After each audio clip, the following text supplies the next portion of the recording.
dated 18th April 2017, which was issued after negotiation with the striking health workers, and was one of the issues contained in the return to work formula agreed between the Ministry of Health and the unions of the medical practitioners. It was only valid for 4 years from the date of the circular, which had expired. So, at the time of preparing this report, the Auditor General had the benefit of the circular the Governor was referring to, correct? Yes. What conclusion did the Auditor General arrive at? The next paragraph.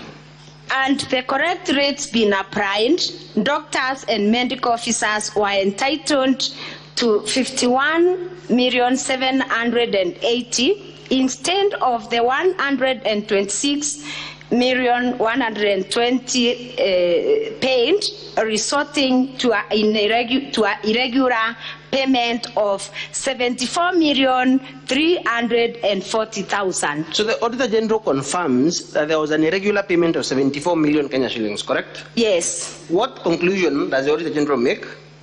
In the circumstances, management was in breach of law. I'll take you back to the first page of that document. The report begins at page 300. The report begins at page 331, Honorable Senators and Honorable Speaker. The report begins at page 331 of our volume 2, the exhibits in support of the impeachment motion. And at page 336, in fact, at page 336, the key, number 2, key entity information and management, the background information. Who is the first person in that list? The first person on that list on the county executive's day-to-day management is under the following key organs. Number 1, Our Excellency Bishop Kawira Mwangaza, the Governor of Meru County. The key management team, the person on top of that list is the Governor of Meru. Yes. And up there, in the background information, the first person still is the Office of the Governor. Yes. And the major responsibility, you will agree with me, is coordination of the overall running of the county government. Yes. Okay. So this is the key, this is the management team that the Auditor General concludes was in breach of the law. Yes. Would consideration by the County Assembly of this report change that conclusion? No. Okay.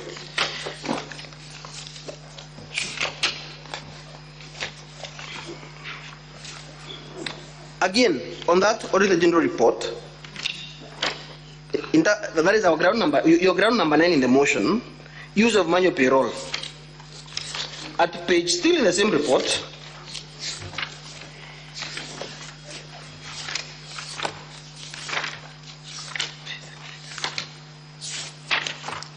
at page 347.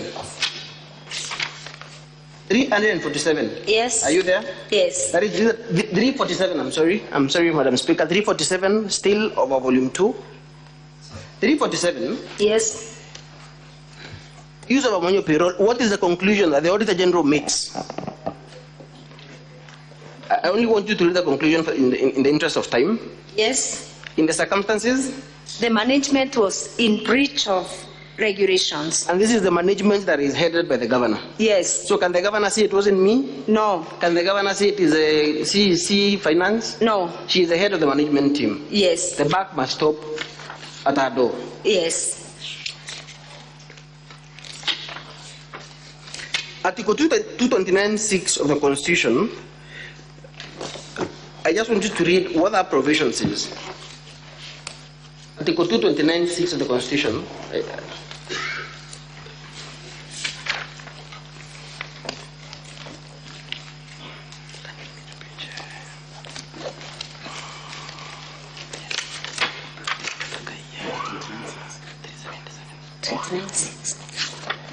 Two 229(6). What does it say?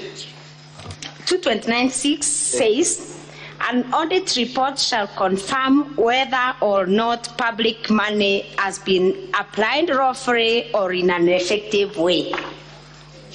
An audit report is the final authority on whether money has been spent lawfully. Yes. Now the County Assembly can change what that audit report says, correct? Yes. Okay. Turn with me, Honorable Speaker, to page 377 of our volume 2. That is a control of budget report for the first 9 months.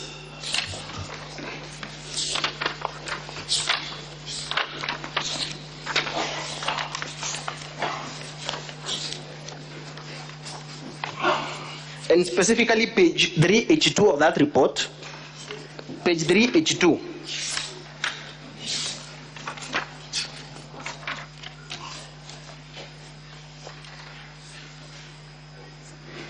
Are you there? Yes. Paragraph 3.26.7 on expenditure on employees' compensation. Yes. The second paragraph. Yes. Let me read first so that you can agree with me, right? Yes. Further analysis indicates that personnel emolument costs, that is PE costs, amounting to Kenya shillings 3.36 billion were processed through the Integrated Personnel and Payroll Database System, IPPD system, while 102.94 million was processed through manual payroll. The manual payrolls accounted for 3.1% of the total personnel emolument cost, correct? Yes. So this is evidence again from the Control of Budget report for the first 9 months of financial year 2023-2024 that monies have been paid to this payroll system. Yes.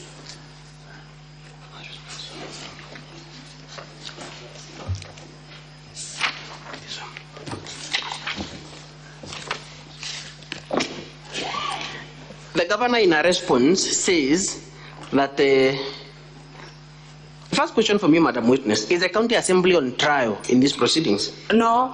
So is it sufficient, is it enough for the governor to say that if she is accused of making payments through manual payroll, is it a defense? My question is it a proper defense for her to say even the county assembly does so?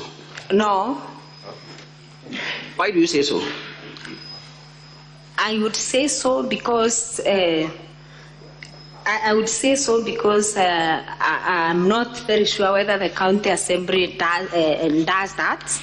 Mm-hmm. And number two wrongs does not make a right. Okay.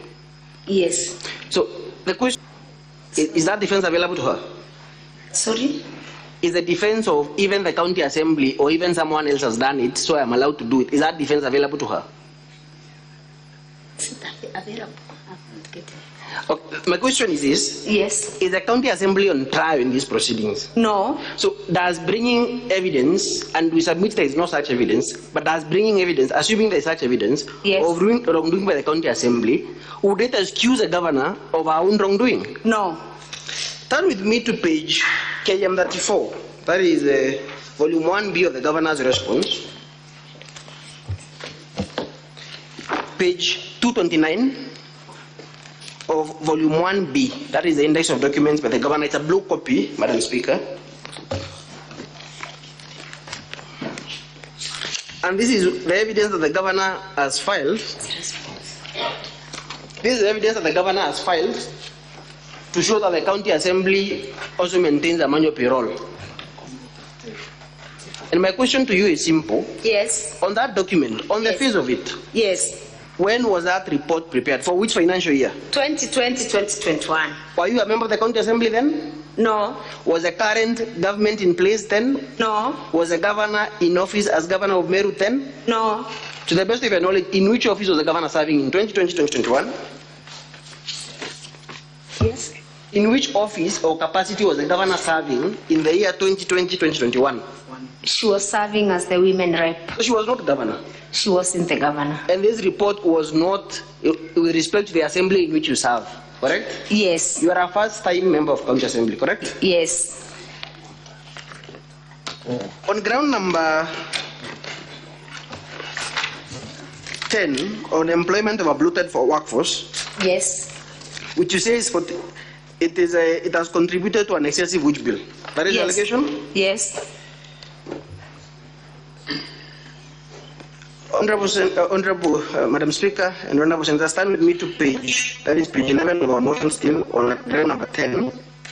And the evidence of that is to be found still in the Auditor General report. I beg your pardon, Madam Speaker. It is to be found in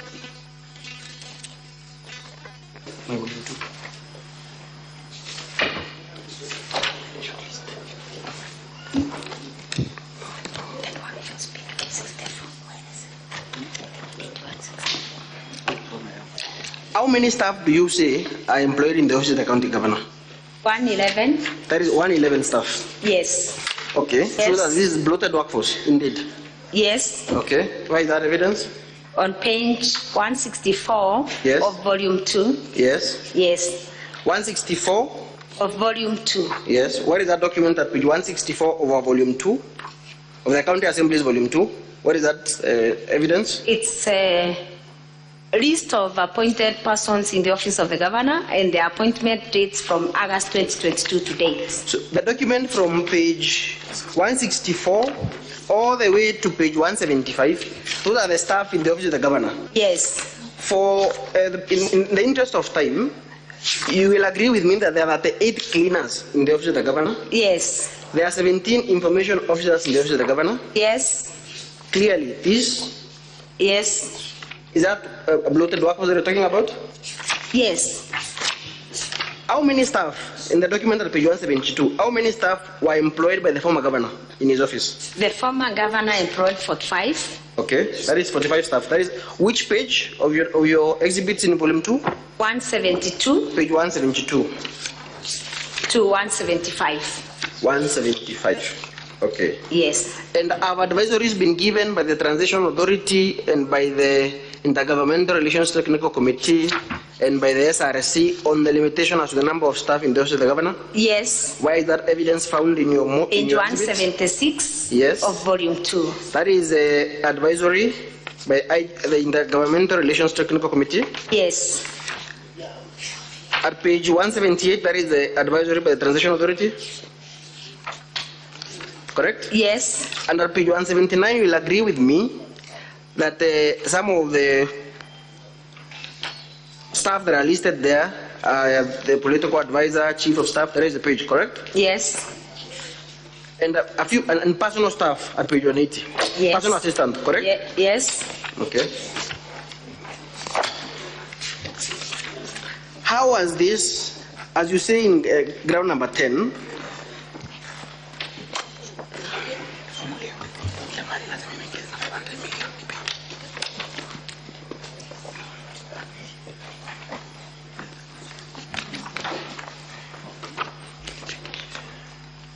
at page 353, Madam Speaker, turn with me to page 353 of the County Assembly's volume 2.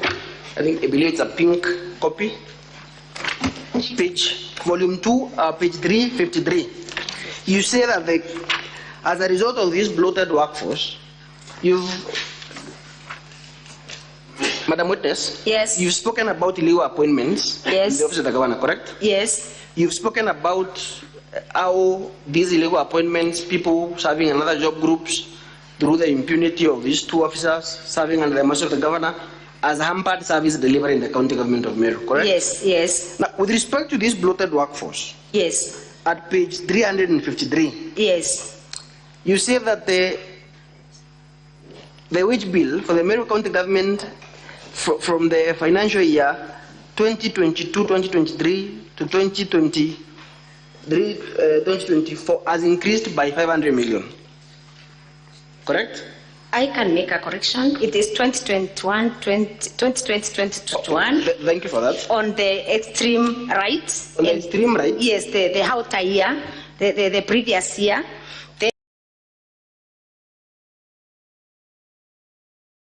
Is on 2022-2023 when the governor took over. Thank you for that correction. Yes. So in financial year 2021-2022. Yes.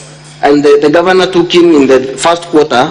Yes, the first quarter. In fact, in the last quarter of that year. The first quarter. The governor took over in the first quarter. Of which financial year? The first quarter of 2022-2023. Yes. In August. In August. Yes. Yes. So when does the first quarter begin? The first quarter begins in July. In July, 1st of July. Ends, yes. And ends in which month? It starts in July. Which date of July? 1st July. Yes. When does the first quarter of the financial year end? The last financial year. when does the first quarter of which is the last date of the first quarter of a financial year? The last date is the end of September. End of September. Yes, That is a quarter is made up of 3 months. Yes. Okay. Yes. So this is the time when the governor took over. Yes. And between then and 30th of June. Yes. Following year. Yes. In the first quarter and the last quarter yes. of the financial year 2022-2023, yes. compensation of employees increased by 500 million. Yes. What are the actual figures from financial year 2021-2022? I want you to read out to the during the 2021-22 financial year, 2021-22, it was 4 billion 496 million. You can just leave it at that for in the interest of time. Okay, 4.4 billion. 4.4 billion. Yes. By the end of the year? By the end of the year, it was 4.9 billion. Is this what you're saying has been contributed to by this bloated workforce? Yes, and other appointments. And the short list that we've seen of the 111 personal staff. Yes. I'll take you back there. Yes. At page 164. Page 164 of our volume 2, Madam Speaker. On the top of that page, it says appointed persons in the office of the governor and the appointment dates from August 2022 to date. Correct? Yes. You will agree that these appointments were made when the governor came or took or assumed office? Yes. And in the first quarter of that financial year? Yes. Okay. I'll take you to the last allegation. Yes. Madam Witness, this allegation of a bloated workforce, you're also saying that the wage bill for Meru County government exceeds far beyond that 5% limit that is set by law. Yes. Because it stands at what percentage on your page 11? Yes. This recurrent expenditure and this excessive wage bill, it stands at what? Thank you. The last allegation in your motion is paying Kiambi Christas Manyara, a public communication officer in the office of the governor, his full salary and benefits while in remand, correct? Yes. What evidence do you have to show that this Christas Kiambi Manyara is a staffer in the office of the governor? Yes, he's a staff in the office of the governor. What evidence do you have? I have his pay slips. Yes. And I also have an appointment letter, volume 6. Appointment letter. You can check in volume 6. Yes, we have a pay slip on page. A pay slip is at what page? Page 392? Page 146 of volume 2. Madam Speaker, turn with me to page 392. Page 146 of volume 2. Madam Speaker, turn with me to page 146 of our volume 2. That is the pay slip for Christas Manyara Kiambi. As a road date? Yes. This for which month? 24. June 2024. Yes. Where is the other pay slip? Page 392? The other pay slip is on page 392. 392 of the same document, Madam Speaker? Yes. For which month? For the month of April. And page 393 for which month? 393 for the month of May. Yes. Yes. And from the short list you just showed us at page 164, still on page 164 of the same volume 2, Madam Speaker. Specifically at page 169 of that document, beginning at page 164, who is the staffer listed as number 69 in the office of the governor? The staff number 69 is Kiambi Christas Manyara, yes, a public communications officer 2, yes, recruited on October 3rd, 2023. Yes. So this is he's working in the office of the governor? Yes. Do you have evidence that he was charged in court? Yes. What was he charged with? You say Christas Manyara was charged with the murder of Daniel Mutiani, Araya sniper. At what page, what evidence do you have in respect? There is a charge sheet. Yes.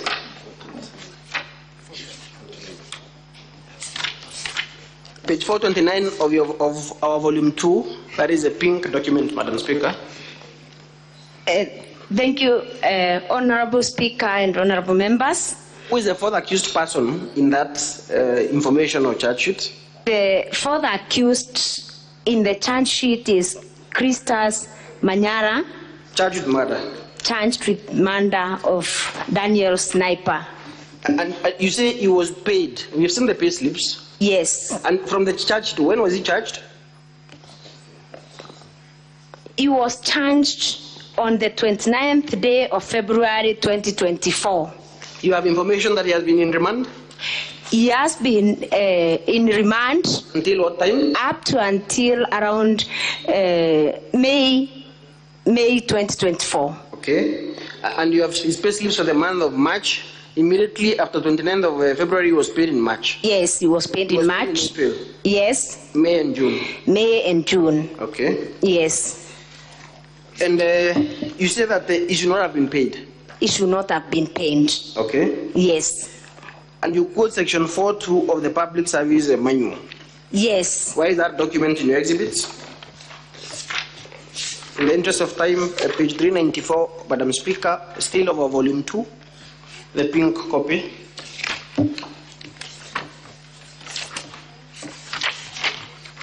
Specifically, page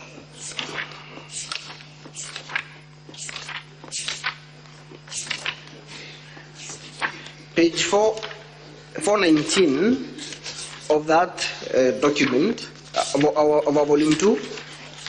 The manual begins at page 394. Yes. Specifically page 419, Madam Speaker. What does that provision say? The provision on page 419. Of which document? The Public Service Commission Discipline Manual, correct? The Public Service Disciplinary Commission Manual. Yes. Talks about absence from duty without leave, reasonable or lawful cause. I beg to read, Honorable Speaker and Honorable Members. When an officer is absent from duty without leave, reasonable or lawful cause, the following steps shall apply. A. Establish the exact dates the officer was absent from duty. If not traced through personal contacts and next of kin with a period of 10 days from the commencement of such absence, the salary and other remunerative allowances shall be stopped with the effect from the date of absence, and disciplinary action instituted against the officer. So from the time he was absent, he should not have been paid? He should not have been paid a cent. And to page, the previous page, I believe 418, what does it say about interdiction and suspension? On page 418, 4.22, suspension, the circumstances under which an officer may be suspended from exercise of powers and functions of the office include when charged with serious criminal offenses in a court of law, when B, charged under the Anti-Corruption and Economic Crimes Act, C, upon conviction of a criminal offense. So by the virtue of that provision, the moment he was charged with a serious criminal offense being murder, his salary ought to have been stopped, correct? It should have been stopped. Maybe I can correct that. It should have been stopped. Yes. The moment he was absent from work. Yes. Not even being charged. The moment he was absent from work. Yes. The salary ought to have been stopped. Okay. Yes, that is the standard procedure in management of public service. And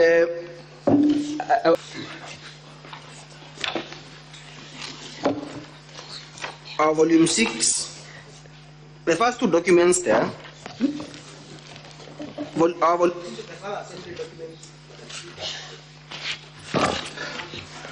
our volume 6 of the final assembly documents of the county, that is page 1 and 2. What documents are there?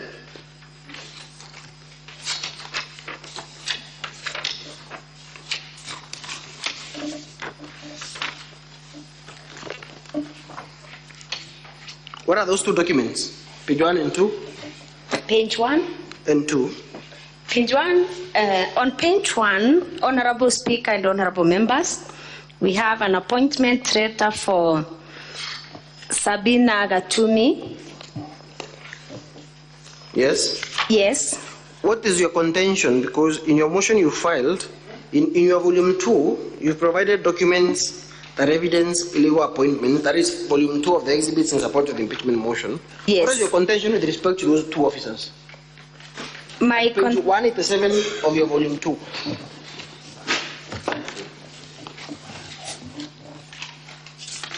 Page 187, specifically page 188. My contention with those two documents on volume 6 is that it is on other irregular appointments where... Irregular appointments by who? By the county secretary of the county government. This is the notorious Meru, county secretary. The notorious county secretary. Whom the governor refused to take action against, despite the recommendations of the assembly. Yes. Okay. Yes. Where is the evidence of those illegal appointments? The illegal appointments are on page 187 to 188. Kindly explain what is illegal about the appointment of Jane Kanana? Jane Kanana. Yes. Jane Kanana on page 188. Page 188 of our volume 2, Madam Speaker. Yes, page 188. We have serial number 2. There is an appointment of Jane Kanana as the assistant director, who is the assistant director of a department that is not known on that page. And she is appointed an acting director, human resource management, by the county secretary. And this appointment, in my view, is illegal because the Department of Human Resource as a substantive director. And this appointment means that where is the evidence? Sorry to interrupt. Where is the evidence of the substantive director? The substantive director is on volume 6, page 3. Yes. Page 3. So, Meru Kimaita, yes, that appointment letter is a substantive officer. Yes, Meru Kimaita is the substantive director of that department. Is it proper or legal for the county secretary to appoint another person to act in a position where there is a substantive office holder? It is not procedural. Yes. And it also amounts to misuse of resources. What does the County Government Act say with respect to acting appointments? The County Government Act section 69(2)A yes, stipulates that you cannot appoint or designate an officer to act in a position that is not vacant. Yes. Yes. That is the appointment. That is the director human resource. That is the assembly list and bundle of authorities, Madam Speaker, page 57. That is the County Government Act, section 69. You can read the provision. Page 57. On page 48 of the bundle of documents, that is volume 3. I'm reading section 69(2), where it says, a public officer shall not be designated to own or act in a public office if A, the office is not vacant. So if the office is not vacant, you cannot deploy another person to act in that office, correct? You cannot. Does that apply to Sabina Gatumi? Does that apply to her as well? Yes. Who is Sabina Gatumi as per your first page 1 of your volume 6, the Father Assembly documents? Sabina Gatumi, as according to my documents, is the substantive payroll manager. She is the substantive payroll manager, correct? Yes. Who has been deployed to act in her office when there is a substantive office holder? An officer by the name Solomon Mongera, Yes. has been deployed to act in that office. Yes. Whereas Sabina Gatumi is the substantive holder of this position. And at page 189 of our volume 2, turn with me to page 189 of our volume 2, Madam Speaker. These minutes that were signed by the county that were prepared and signed by the county secretary for the County Human Resource Management Advisory Committee, one of the persons present is Solomon Mongera, correct? Yes. And he is present as the acting payroll manager. Yes. And the same is replicated at page 188. Yes.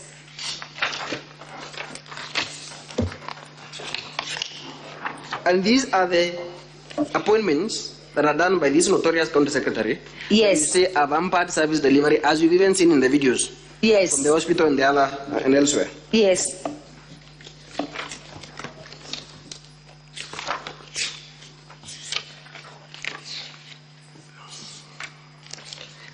Madam Speaker, I'll request that that some videos in the governor's videos be played.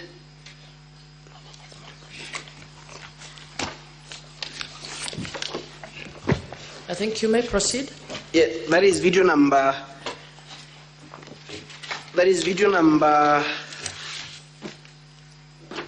7.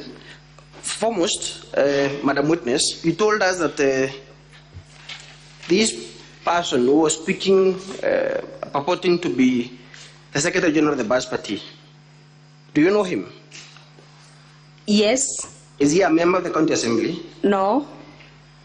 And you said you are aware of the person who is a legally recognized Secretary General of the Bas Party? Yes. What is his name? Milton Mugambi Manyara. Okay. Yes. And you also said during the exam in chief by Senior Mr. Ndegwa that there are some members of the Bas Party who support the governor. Yes. Have they been victimized by the County Assembly? No. Have they been removed from any committees? No. In fact, from your volume 6, that is the membership of the select and sectoral committees of the Assembly, that is volume 6, Madam Speaker, from page 7 to 29, you will see that some of these persons are members of committees, correct? Yes. Is there any of them who is a chair of any committee? Yes. And is a member of the Bas Party? Yes. What is his name? One of them is my chair, Yes. the Sectoral Committee on Youth, Gender and Social Development. Yes. She is Honorable Makena Morogocho. Yes. Yes, she is my a member of the chair. Bas Party A member of the Bas Party who openly supports the governor who supported the governor even in this impeachment. and has not been victimized. Yes. Okay. Yes. So what that gentleman appears to say in that video, Yes. that members of the County Assembly should take instructions from him, and that the party is going to take action against members who do not, who appear to support the governor. Has action been taken against the said Jennifer Morogocho? No. She is the chairperson of the Committee on Youth, Gender and Community Services, as indicated on page 18 of your volume 6, correct? Yes. Who is the other person who is a member of the Bas Party? There is Kithinchi.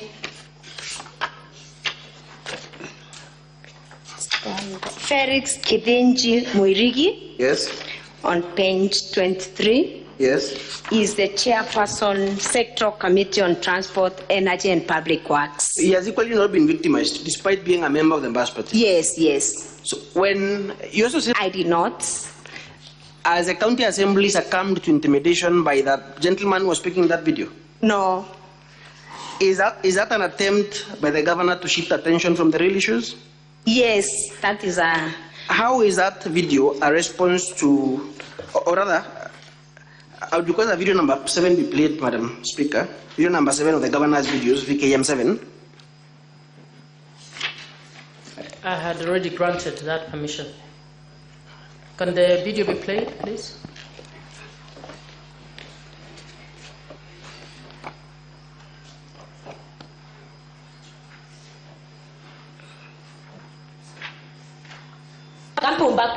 Impeachment governor. I'm sorry, Madam Speaker. I'm sorry for that. It is video number 12 and 13. I'm sorry. I'm coming to this in a moment. Video number 12 and 13 of the governor's videos.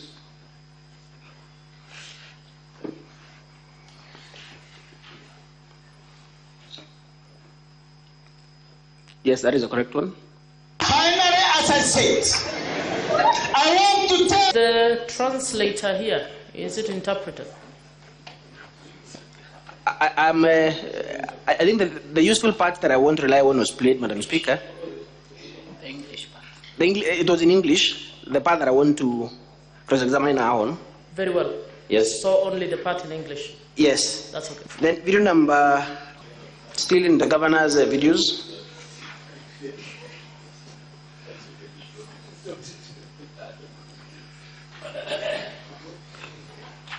na leo ni amri tunatoa, hakuna wa kusimama kando, hata hiyo kiti ulichonacho tutachukua. Kwa hivyo tunataka kuambia viongozi wakishindwa na Kawira watuachie sisi wananchi, tuende ndeka, zuia kwa nguvu ya mwili. Ukashindwa kuzuia kwa nguvu ya mwili, zuia kwa mdomo yako. Is Senator Sige here? Yes, okay. We cannot have the translator. We cannot the but translator. we still need the translator even for those who don't speak that language. Yes.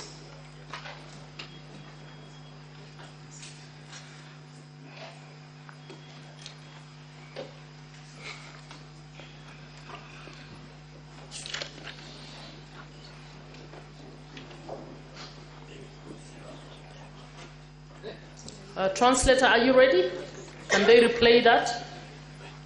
The bit that is in vernacular, please. Ya kwa roho. Finally. Nkogwerwa mono mao tio tie kore abadirikari.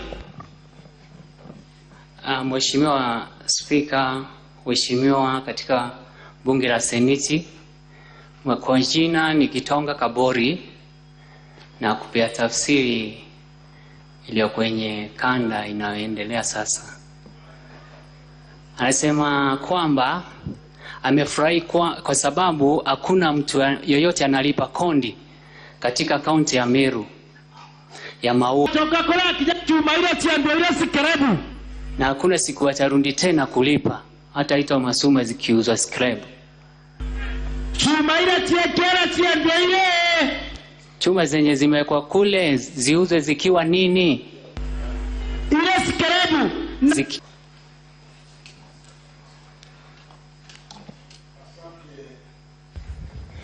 Asante Bispika. Nilikuwa nataka kujua jina la yule. Council, you might want to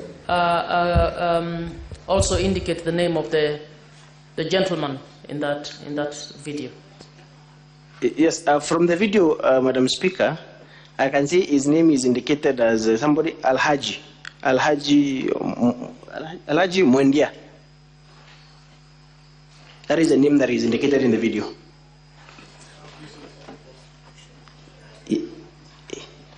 Proceed, Council. I think members. Thank you, Madam Speaker. Yeah. So, this gentleman, are his views representative of the views of the Assembly? No. Is he a member of the County Assembly? No. Is he an elected leader in Meru? He is not. So, under the signatures in support of the impeachment motion, have they been coerced by that gentleman? No. You've confirmed a few minutes ago that even members of the party he purports to come from are Some of them support the governor. In fact, I record 3 of them support the governor. Yes. And they have not been victimized or removed from any of the committees of the county assembly. And some of them are even chairpersons of those committees. Yes. Would you say to move the impeachment motion? No. Did you even succumb to the intimidation or threats by Cleophas Malala to withdraw the impeachment motion? No. Are you a member of the BAS party? No. You are specially nominated on which party? UDA. Okay, thank you. Finally, Madam Speaker, before I yield the witness for cross-examination, I'll ask that video number 7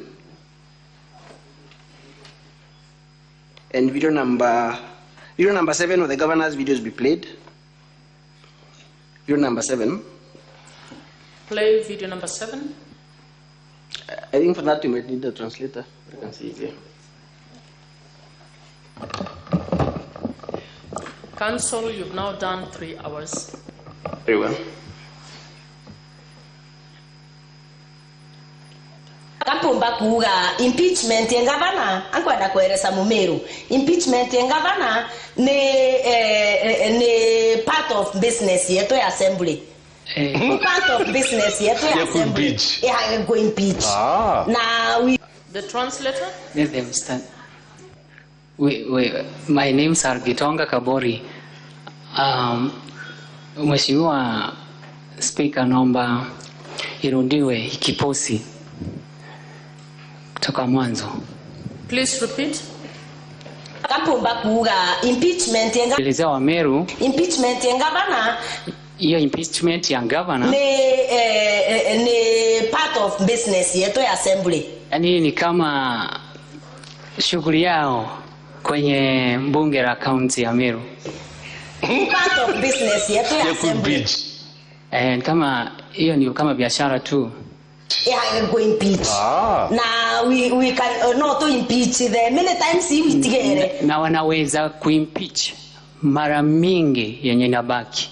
By the way, ndenda kuwa motion yure inya drafting na kubanga junde.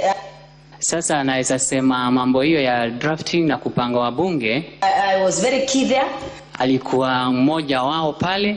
Na hiyo ndaringa ikia motion yo mutembe. Na yeye alikuwa apeleke hiyo motion mbele. Ini ndaringa ikia motion yo until the last minute. Ndiye alikuwa wa kupeleka hiyo motion wa kwanza, lakini until the last minute. Mpaka pale dakika za mwisho. Kada mwadikirira Evans Mawira bwega. Kama ulisikiza Evans Mawira vema akiongea, bali convinced ngavana ageta. Alikuwa yani na hakika kabisa gavana ataenda. Kwao akwa convinced ngavana ageta. Kwa hivyo alipokuwa na ile hakika kabisa gavana atatolewa ama kwenda. Au bakaju kekenda ana ngirole ya kwengai. So naye akaichangamkia achukue ndio posa kaweze kuchukua hiyo tuseme ni heshima ama kupewa glory yani. Actually ini ndaringa ikia motion jo. Anasema kwamba ni yeye alikuwa ipeleke si Mawira. Na anataka kuambia Wameru wakiwa nasikiza. Ini ndaringa ikia motion jo. Yeye alikuwa apeleke hiyo motion. Na tu mwanka mwisho buru. Mpaka siku ya mwisho kabisa. Mheshimiwa Zandike